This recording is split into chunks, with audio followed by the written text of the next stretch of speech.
اسلام کہا جاتا ہے۔ دین اسلام سراسر سلامتی کا نام ہے۔ اس کا لفظ ہی سلامتی سے نکلا ہے، سلم یسلم، اور مسلمان اس سے کہتے ہیں جس کے ہاتھ اور زبان سے دوسرا مسلمان اور دوسری اللہ کی مخلوق محفوظ رہے۔ اور اسلام سراسر سلامتی کا پیغام ہے۔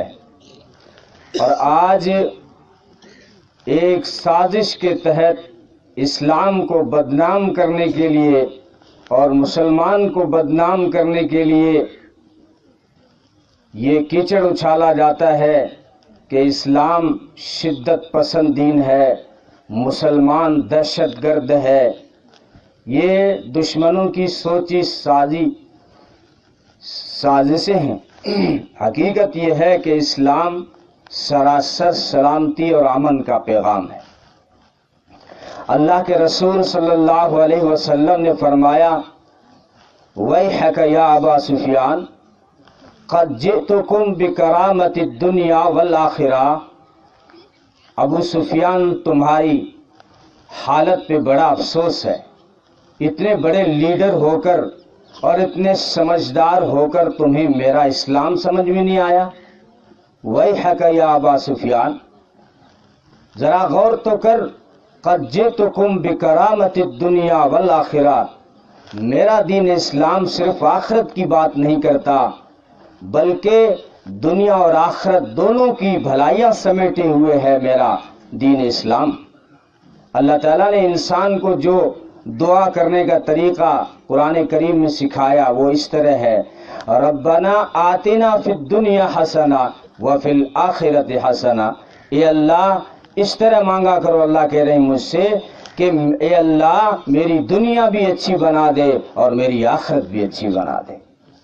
تو دنیا بھی تمہاری اسلام اچھی دیکھنا چاہتا ہے اور تمہاری آخرت جو ہمیشہ کا گھر ہے وہ بھی اچھا دیکھنا چاہتا ہے۔ اس لیے دین اسلام سراسر سلامتی کا نام ہے اور ہمارا نبی سراسر رحمت ہے۔ دنیا میں بہت آئے پاک و مکرم بن کر، مگر کوئی نہ آیا رحمت عالم بن کر۔ پورے عالم کے لیے جو ہے رحمت بن کر آئے ہیں، بلکہ ایک عالم نہیں، قرآن تو کہتا ہے وما ارسلناک الا رحمت للعالمین، میرے محبوب ہم نے جو آپ کو بھیجا ہے، وما ارسلناک الا رحمت للعالمین، ہم نے آپ کو سارے جہانوں کے لیے رحمت بنا کر بھیجا ہے۔ آپ سب کے لیے رحمت بن کر آئے۔ رحمت کس کو کہتے ہیں؟ ہر تکلیف، ہر دکھ، ہر پریشانی کے مقابلے میں جو راحت ہو اس سے رحمت کہا جاتا ہے۔ ساری دنیا پریشان تھی، ساری دنیا بھٹکی ہوئی تھی، ساری دنیا میں اندھیرا تھا اور سب کے حقوق چھینے جا رہے تھے، تو اس وقت میرا نبی سب کے لیے رحمت بن کر آئے۔ وہ عورتوں کے لیے بھی رحمت بن کر آئے، وہ بچوں کے لیے رحمت بن کر آئے، وہ مزدور کے لیے بھی رحمت بن کر آئے، وہ بچیوں کے لیے بھی رحمت بن کر آئے، وہ یتیموں کے لیے رحمت بن کر آئے، وہ بیواؤں کے لیے رحمت بن کر آئے۔ بیوہ سے نکاح کرنا عیب سمجھا جاتا تھا۔ جس کا شوہر انتقال کر گیا، اب اس کی دوسری نکاح کے بارے میں سوچا نہیں جا سکتا تھا اور اس کو الگ جنگلوں میں بٹھا دیا جاتا تھا۔ جو جانور کی حیثیتیں تھی وہ عورت کی حیثیت تھی۔ اسلام سے پہلے کوئی بچی کا مقام نہیں تھا دوستو، گھر میں بچی پیدا ہونا عیب سمجھا جاتا تھا، اور سمجھدار تو وہ سمجھا جاتا تھا جو یہ کہتا کہ میرے گھر میں کوئی داماد، کوئی جوائی نہیں چاہیے۔ سمجھدار بھائی وہ خیال کیا جاتا تھا جو کہتا تھا میرا کوئی بہنوئی نہ بنے، اور بیٹیوں کی ولادت پر جو ہے ماتم کرتے تھے اور بچیوں کو زندہ زمین میں گاڑتے تھے۔ جب میرے نبی پاک صلی اللہ علیہ وسلم تشریف لائے دنیا میں رحمت بن کر، تو ان عورتوں کے لیے بھی رحمت بن کر آئے۔ عورت کے لیے الگ الگ مقامات میرے نبی نے طے کیے۔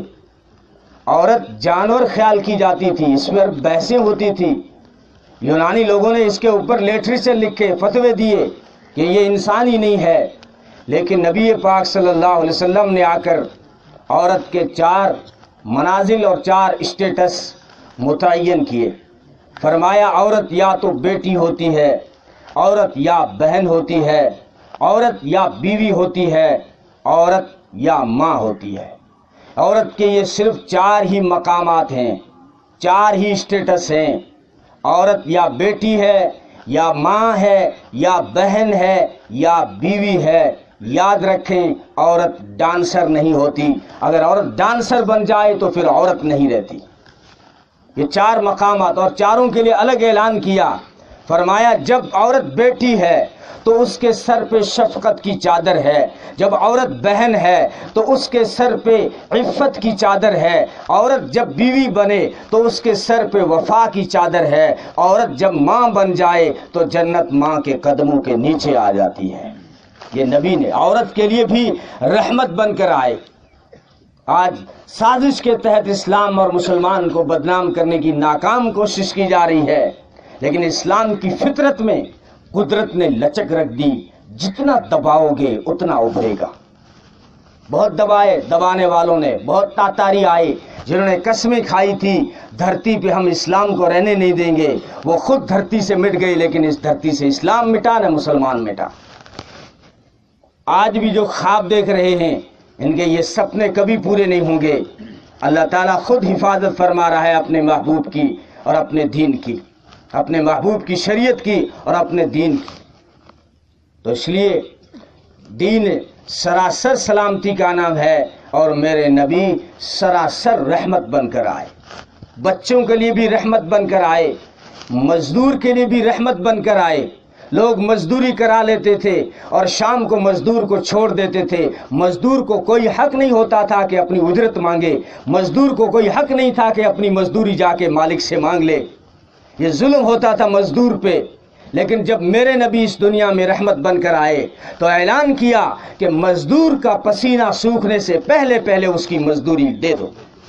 یہ اعلان دنیا میں سب سے پہلے میرے نبی نے کیا، ورنہ مزدور کے ساتھ ناانصافی ہوتی تھی، بچوں کے اوپر ظلم ہوتا تھا، یتیموں کے اوپر ظلم ہوتا تھا، بیواؤں کو نکاح کرنا عیب سمجھا جاتا تھا.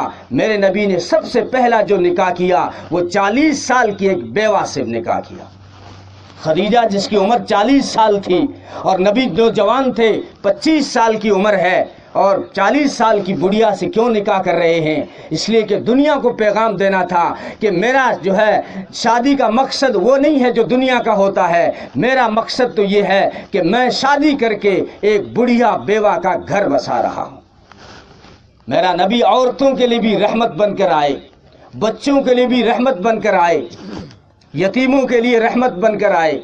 عید کا دن ہے، نبی پاک صلی اللہ علیہ وسلم عید پڑھانے جا رہے ہیں. راستے میں دیکھا کچھ بچے کھیل رہے ہیں اور ایک بچہ مایوس بیٹھا ہے جو کھیل رہا نہیں تھا. نبی پاک صلی اللہ علیہ وسلم نے کھیلنے والوں کی طرف دھیان کے بجائے اس یتیم کے سر پہ جا کے ہاتھ رکھا. فرمایا بیٹے سب تیرے دوست کھیل رہے ہیں، تو نہیں کھیل رہا. عرض کرنے لگا اللہ کے رسول، میں ایک یتیم لڑکا ہوں، دنیا میں نہ میری کوئی ماں ہے نہ کوئی میرا باپ ہے. آج یہ سارے بچے عید کے دن نئے کپڑے پہن کے آئے ہیں، ان کی امیوں نے ان کو سنوارا ہے، سجایا ہے. اللہ کے رسول اس دنیا میں میری تو کوئی امی نہیں اور میرا تو کوئی پاپا نہیں، مجھے کون نیا جوڑا دیتا، اور میلا کچیلا ہوں، نئے جوڑوں کے ساتھ اس میلے کچیلے کو کون کھلائے گا. اللہ کے نبی اکرم صلی اللہ علیہ وسلم جو عید کی نماز پڑھانے جا رہے تھے اس بچے کو اپنے کندھے پہ اٹھایا اور عیدگاہ کا ارادہ کینسل کر کے اس بچے کو اٹھا کر اپنے گھر لے گئے. فرمایا عائشہ اس بچے کو نئے کپڑے پہنا، اس بچے کو غسل کرا، اس بچے کو سجا اس طرح جس طرح ایک ماں اپنے بچے کو سجاتی ہے، اور کہا اے بیٹے آج کے بعد میں تیرا باپ محمد ہے اور تیری ماں عائشہ ہے صلی اللہ علیہ وسلم. تو میرا نبی سب کے لیے رحمت بن کر آئے، بچوں کے لیے رحمت بن کر آئے، عورتوں کے لیے بھی رحمت بن کر آئے، یہاں تک کہ جانوروں کے لیے بھی رحمت بن کر آئے. جانوروں پہ بھی ظلم نہیں. سب کے حقوق بتائے. میں کہا کرتا ہوں اللہ کے رسول نے چونٹی کا حق بتا دیا تو کس کا حق چھپایا ہوگا؟ چونٹی کا بھی حق بتا دیا. اپنے صحابہ سے فرمایا اپنے پیشاب کی دھار میں چونٹی کو غرق نہ کرو، وہاں سے کھڑے ہو جایا کرو. اگر تم دیکھو کہ تمہاری پیشاب کی دھار میں چونٹی آ چکی ہے تو وہاں سے کھڑے ہو جایا کرو. صحابہ نے عرض کیا اللہ کے رسول بیچ میں اگر کھڑے ہوں گے تو کپڑے ناپاک ہو جائیں گے، جسم ناپاک ہو جائے گا. نبی نے فرمایا اگر کپڑے ناپاک ہو جائیں تو دھو لینا، جسم ناپاک ہو جائے تو دھو لینا، لیکن اس چونٹی کو تکلیف مت دینا. جب چونٹی کا حق بتا دیا تو کس کا حق نہیں بتایا ہوگا؟ جانوروں کے حقوق بتائے. جانور آ کے شکایت کرتے ہیں، ہاں ہرنی آ کے شکایت کرتی ہے، اونٹ آ کے شکایت کرتا ہے. اللہ کے رسول کے سامنے اس نے گردن بچھائی. صحابہ سے پوچھا جانتے ہو یہ اونٹ کیا کہہ رہا ہے؟ عرض کیا اللہ اس کے رسول ہی بہتر جانتے ہیں. فرمایا یہ اونٹ شکایت کر رہا ہے میرے سے آ کر کہ میرا مالک مجھ پہ بوجھ زیادہ ڈالتا ہے، چارہ کم کھلاتا ہے. شکایت کرنے آیا اونٹ. نبی نے اعلان کیا اگر جانور پالتے ہو یا تو ان کو چارہ زیادہ کھلایا کرو، اگر چارہ زیادہ نہیں کھلا سکتے تو ان کے اوپر بوجھ کم لادا کرو. جانوروں تک کے لیے میرا نبی رحمت بن کر آئے، سب کے لیے، بچوں کے لیے بھی میرا نبی رحمت بن کر آئے، مزدور کے لیے بھی رحمت بن کر آئے، یتیم کے لیے رحمت